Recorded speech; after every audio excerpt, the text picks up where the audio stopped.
अच्छा डॉक्टर साहब, सवाल ये है कि जो शिक्षा एजुकेशन का जो सिस्टम है, जो चल रहा है प्रोसेस में, जो मतलब पहली दूसरी जो भी सिलेबस लागा है, वो क्या सही है? सही पढ़ा रहे हैं? आप देख लो ना, पहली दूसरी छोड़ो, BA M tech B tech इन्हें देख लो, हाँ। B.Com M.Com सारा करके फिर आखिर में न्यू सोचता रहा बालक।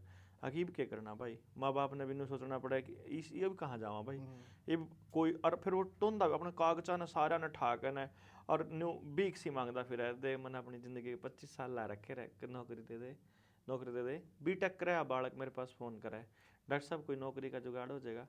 मैं उससे पूछूंगा भाई स्किल क्या है तेरे पास, उन्होंने कहोगा स्किल का तो बेरा नहीं जी, B.Tech कर रखी, अंधा कुछ नहीं, B.Tech कर रखी। क्या की B.Tech कर रखी भाई, के नौकरी का जुगाड़ करा, कितनी तनख्वाह चाहिए भाई, देख लो जी खर्चा चल जाए, कितना चाहिए तेरा खर्चा कितना, देख लो जी 10 12 15 जितना जुगाड़ बनता हो। हाँ। मैं भाई 8,000 तो दे इसको, बोला ठीक है जी, एक्सपीरियंस लेने खातर ले लिया। एक्सपीरियंस के लिए किसी भी लेवल तक तो B.Tech न्यू करी थी गए। हम्म। मैं तो सिर्फ इतना ही कहूँगा भाई, जो एजुकेशन बच्चे को उसके जीवन के लिए तैयार नहीं करती, वो वेस्टेज है उसकी ज़िंदगी का भी और टाइम का भी। और जो एजुकेशन उसको ज़िंदगी के लिए तैयार कर रही है, वह है असली अच्छा, एजुकेशन। नैतिक शिक्षा क्या मानो आप? क्या है नैतिक शिक्षा? क्या? जी, आदमी को अपना धर्म पता हो, हम्म। पिता के तौर पे, माता के तौर पे, समाज में टीचर के तौर पे, नौकरी करने वाले के तौर पे, वो उसका क्या कर्तव्य है, हम्म। वो जिस पोजीशन पर भी है। कभी मैं पिता हूँ, कभी मैं पुत्र हूँ, तो पिता के तौर पे मेरा कर्तव्य अलग है, पुत्र के तौर पे अलग है। हम्म। मुझे वो शिक्षा बचपन में दे दी जाए कि मेरे नैतिक कर्तव्य क्या हैं, मुझे किस तरह की ज़िंदगी जीने हैं, वो है नैतिक शिक्षा। अच्छा। अच्छा, एक 10वीं कर ली, 12वीं कर ली, फिर BA कर ली, एक बच्चा आके डिस्टर्ब हो जाए एक टाइम पर कि अब मैं क्या करूं, मेरे पास अब कुछ भी कार्य नहीं फेलियर है। है ये क्यों समाज का, फेलियर हो रहा है ये? समाज का, टीचर्स का और पेरेंट्स का फेलियर है ये। हाँ। उसको कैसे ये, वो कैसे ये सोच सकता है कि मैं अब क्या करूं? उसके पास तो बचपन में जब वो स्कूल में होता है ना, तब इतने सारी चॉइस होनी चाहिए कि मैं ये भी कर सकता हूँ, ये भी कर सकता हूँ, ये भी कर सकता हूँ। उसकी मर्जी होनी चाहिए वो क्या चूज करे, होना तो ये चाहिए। उल्टा वो कंफ्यूज हो रहा है, उल्टा वो डिप्रेशन में है कि मैं अब मुझे कुछ मिल नहीं रहा। उसको इतनी सारी चीजें मिलनी चाहिए कि सुविधाओं के अभाव में वो अपने करियर को चूज करने में दिक्कत ना माने। यही समाज का कर्तव्य है, यही टीचर्स का रोल है, यही माँ बाप को करना चाहिए। अच्छा, जापान और चीन के स्कूलों में वो रोबोट बनाने सिखावा होती, वो अपने इंटरेस्ट पर छोड़ दें, तो कुछ भी कर, खेलना है तेरे को, रोबोट बनाना तेरे को, वो सही है? वो ड्रामा शिक्षा है, सही वो है? ड्रामा है जो आपको सोशल मीडिया पे दिखाया जाता है। अच्छा। रोबोट बनाना नहीं सिखाते, वो आपको मशीनों के साथ खेलना सिखाते हैं, वो आपको उनका कनेक्शन सिखाते हैं, सभी तरह की चीज़ें बनाना सिखाते हैं, वो खेती करना भी सिखाते हैं, हम्म। वो अन्न उगाना भी सिखाते हैं, वो वहाँ पर मतलब सफाई करना भी सिखाते हैं, वो सारी चीज़ें सिखाते हैं, ऐसा नहीं है। और जहाँ जो लोग ऐसा करना सिखा, और वो भी ऐसा नहीं कि सब जगह सिखाते हैं। हम्म। चाइना में आपने जाके नहीं देखा, चाइना में अपने डेलीगेट जाते रहते हैं जो अपनी टीम में से हैं, हम्म। वो बताते हैं बहुत गरीबी है वहाँ। जो चाइना का रूप आपको दिखाया जाता है, वो एक कैपिटलिस्ट एरिया है जहाँ सिर्फ अमीरों का एरिया है। जैसे अहमदाबाद में जब ट्रंप ने आना था तो उस टाइम दीवार खींचकर गरीबों को छुपाया गया था, हम्म। ऐसे ही चाइना के अंदर गरीबों का अलग इलाका है जहाँ दीवारें डाल करके उनको बाकी दुनिया से मरहूम रखा जाता है। अपने सामने रियल को बहुत नहीं लेके आए। असली चीज़ नहीं आती है। हम्म। यही काम सभी देशों के अंदर है। हम्म। जो गरीबी बहुत है, अमेरिका में जाओगे, कैंसर का परसेंटेज सबसे ज़्यादा है, डिप्रेशन सबसे ज़्यादा है, फैमिली का कोई कल्चर नहीं है, बेरोजगारी इतना बुरा हाल है, लोग अपने मेडिकल बिल तक पे नहीं कर सकते। कोई हम्म। अमेरिका कोई बहुत ज़्यादा तरक्की पसंद देश नहीं है। अच्छा, विस्थापन जो हो रहा है दूसरे देशों में, अपने देश से जो बच्चे जा रहे हैं अमेरिका और देशों में जो जा रहे हैं, वो उधर अमेरिका नहीं, रोजगार के लिए जा देखो रहे हैं। रोजगार के लिए नहीं जा रहे, हम्म। उनके अंदर एक, उनके दिमाग में एक कचरा भर दिया गया कि यहाँ कुछ नहीं है और वहाँ सब कुछ है।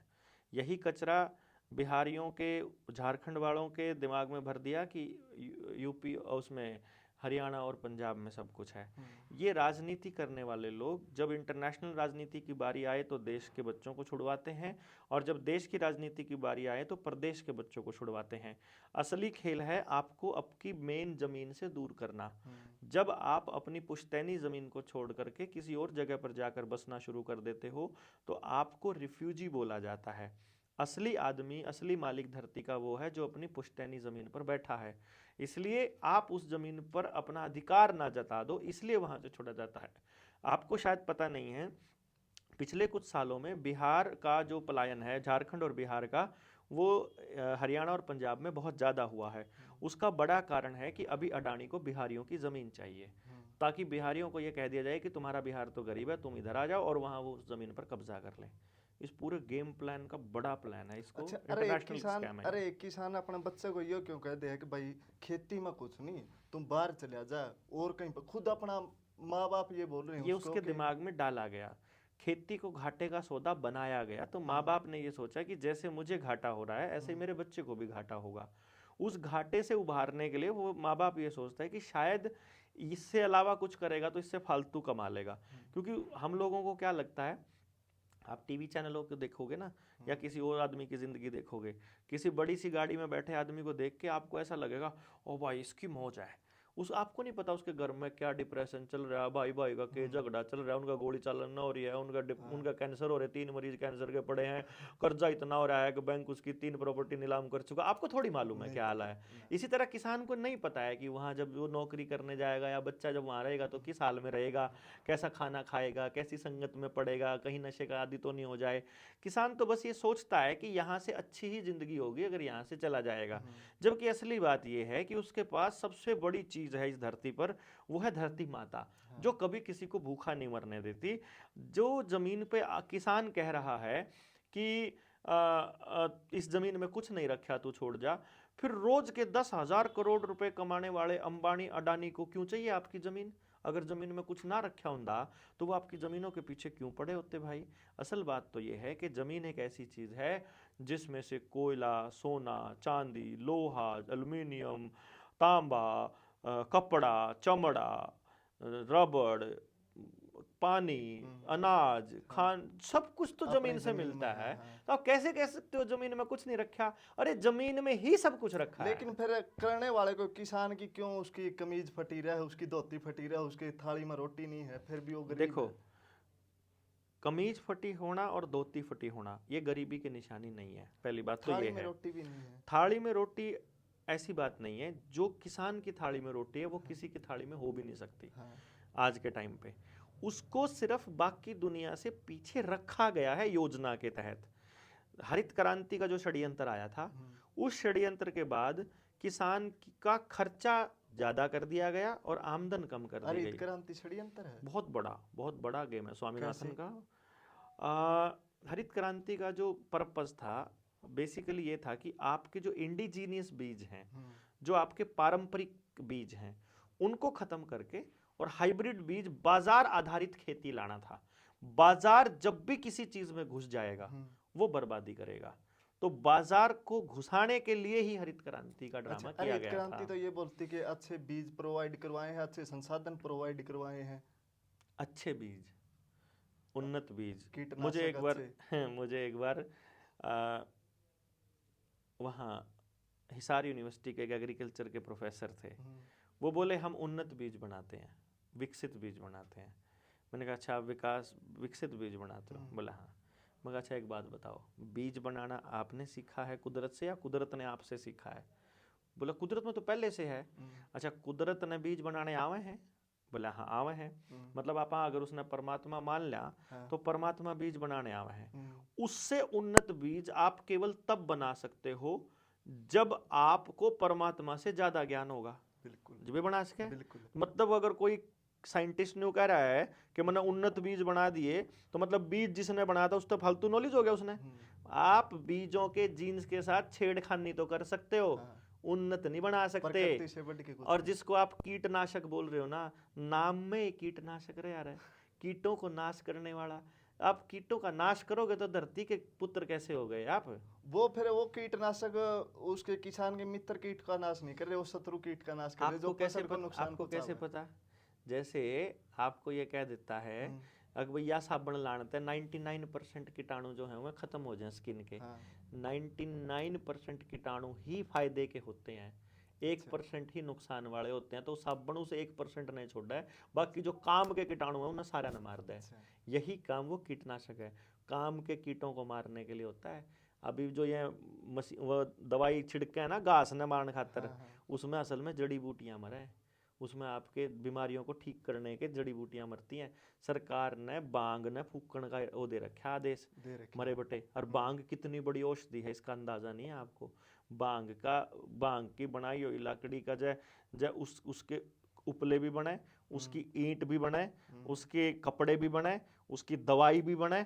और कपड़े एसी जैसे हुए, घर बनाओगा उसका जमानु एयर कंडीशनर 5-5 डिग्री का फर्क ना, गर्मी में गर्मी लागे ना सर्दी में सर्दी। और जब खानदा रहोगा तो कदे भी आपका बीमारी नहीं होने देवे। फिर भांग ने दुनिया तो नशा के रूप में लग गए लोग। भांग को नशे के रूप में लोगों ने कभी नहीं लिया। कितने पत्ते खा ले भांग, कदे नशा करे को नहीं। अच्छा। नशा बनाया इन लोगों ने, चोरों ने। नशा साबित जो भी आपके काम की चीज है, अफीम है नशा नहीं है, दवाई है, भांग उसका है ओवरडोज दवाई। देने लगे। ओवरडोज तो यार इनने दिया। हाँ, इनने दिया। ओवरडोज इनने दिया। अगर जय एक आदमी अफीम के ओवरडोज से मर गया तो अफीम को बैन करना है, तो सड़क पे एक भी आदमी मर दे, सड़क पे चलना बैन होना चाहिए। बिल्कुल। फिर क्यों कैसे नहीं करा? 24 लाख बच्चा इस देश के अंदर 3 कारणों से मरता है हर साल। कुपोषण से, गलत इलाज होने से और इलाज ना मिलने से। उस पर तो कुछ नहीं बोलता सरकार। डिप्रेशन में कितने लोग मरे, उस पर तो कुछ नहीं बोलते। एक भी किसान अगर कर्जे की वजह से आत्महत्या करता है तो कर्जा माफ होना चाहिए सबका। बिल्कुल होना चाहिए। क्यों नहीं होता? बड़ी चिंता हो ना थारी। कैंसर तो मरो तो अपना इलाज खुद कराओगे, एक्सीडेंट में मरो तो खुद कराओगे, बालक पैदा होने वाले अस्पताल में जरा 20-20, 25-25, 1-1 लाख रुपया खुद खर्च करोगे, और निकोगी कोरोना तो नहीं मरने देने थारता है। ऐसा सेलेक्टिव इलाज कैसे करते हो आप? मतलब इतना दोगलापन कहां से लाते हैं ये उधर बैठे हुए मंत्रालय में बैठे हुए लोग, कि एक चीज के ऊपर तो उनका ये रिएक्शन है, दूसरी चीज के ऊपर। अरे ये देश के लोगों को समझना पड़ेगा, ये दोगलापन समझो। वो कहते हैं योगी ने इतने अवैध कत्ल खाने बंद करा दिए। अरे उन्हें वैध भी तो खोल दिए। वैध कत्ल खाना में गाय की आरती उतारे हैं के, उसमें भी तो गाय कटा है। अवैध बंद कर दिए, बोला अवैध आते बंद कर दिए, दारू पीने के ठिकाने अवैध बंद कर दिए, लेकिन वैध खोल दिए। वैध खोल दिए। ये बात कर रहे यार, इतने चमकदार ठेके खोलने लग रहे वो आपके बच्चों को ये दिखाने के लिए। भांग का नशा जो दवाई है उन्हें तो नशा कम है, और जो असली नशा उन्हें सड़क के ऊपर चमकदार ठेके बना के बेचन लग रहे। एक एक गांव में 2-2, 3-3 और बार खोलने लग रहे, आपके गांव को नाश करने लग रहे। इतना दोगलापन, और समझ में नहीं आएगा क्या हम लोगों को? हमारे को सब समझ में आ रहा है। अच्छा, तो फिर किस तरीके से टैकल कर सका आप इस तरीके? भाई ये बड़ा काम है। पहले तो समझ की लड़ाई है मेरे भाई। पहले समझे, क्योंकि समझ ही समाधान है। बिल्कुल। और सारी प्रॉब्लम की जड़ है ना समझी। तो पहले एक बार समझ लिया। तो जनता सरकार मोर्चा ट्रेनिंग देता रहता है। 24 नवंबर को अभी तालकटोरा स्टेडियम में अपना सेमिनार है पेरेंटिंग पे। बच्चों की परवरिश के लिए क्या किया जाए, 100% रोजगार वाला एजुकेशन सिस्टम कैसे लागू किया जाए, आने वाले टाइम में कर्जे से मुक्ति कैसे हो, और बाकी अपने बच्चों को और गांव को बचाने की लड़ाई कैसे लड़े, इसके लिए लगातार अपन ट्रेनिंग कर दे रहा हूँ जनता सरकार मोर्चा वाले। उन ट्रेनिंग्स में गांव वाले आएंगे तो शायद हम कुछ बड़ा समाज के लिए कुछ एक उदाहरण भी पेश कर पाएंगे और कुछ लोगों को इस बारे में समझा पाएंगे। ऐसी उम्मीद हम लोगों को है। ठीक है। बहुत बहुत धन्यवाद भाई जी।